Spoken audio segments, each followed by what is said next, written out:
Experts, doomsdayers, and crisis-loving media have predicted 82 of the last 11 recessions. Do the math on that. Every election since 1824 was, quote, the most important election ever. Really? The US would default on its debt, they said, for 78 years in a row now. A US government shutdown would be the end of this experiment, they said, for 40 years now. Inflation would cripple the economy and the country, even though it's been as high as 30%. And yet we're still here. We'll run out of food and starve in a Malthusian catastrophe, as Stanford professor Paul Ehrlich wrote in The Population Bomb in 1968. Instead, we have more people dying of obesity than starvation. The internet will collapse in 1996, according to the internet pioneer Robert Metcalfe and the man behind the Ethernet in a 1995 article that he wrote for InfoWorld. Hello? The world will end in a planetary alignment in 1982, according to John Gribben's proclamation in his 1974 book titled The Jupiter Effect. Nuclear war will destroy civilization by 1985, said Brian Toon, a professor of atmospheric and oceanic sciences, along with a group of well-respected scientists. Well, you can see this is getting embarrassing. The world will run out of oil by the year 2000, according to Marion King Hubbard, a geologist and geophysicist working at the Shell Research Lab in Houston, Texas. Global warming will cause a new ice age by the year 2000, according to Time magazine, an article published in the 1970s. The Y2K bug will cause widespread computer failures and mass chaos, said most every computer expert who supposedly knew better. The USSR will become the dominant world power by the year 2000, predicted Nikita Khrushchev, and some of you are saying, USSR, what's that?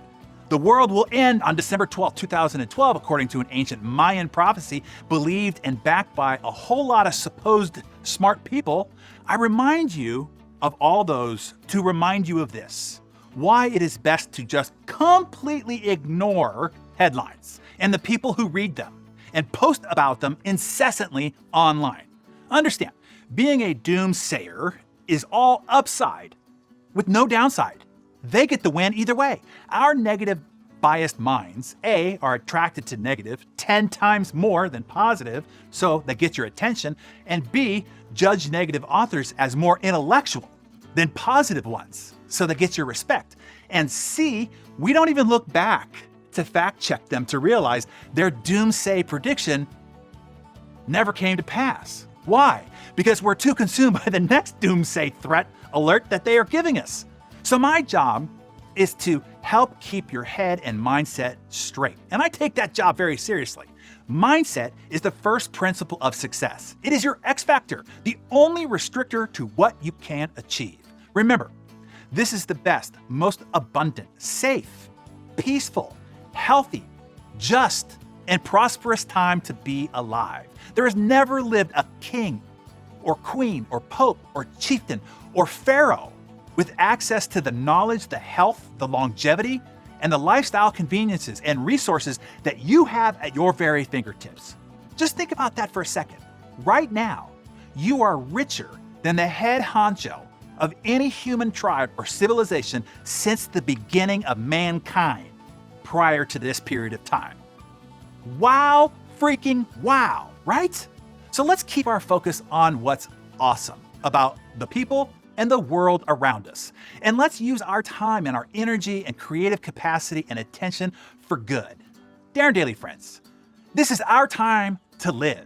Let's live it abundantly. Share with us one reason why you'd say this is the greatest time to be alive in all of human history in the comments below. Let's lift each other up.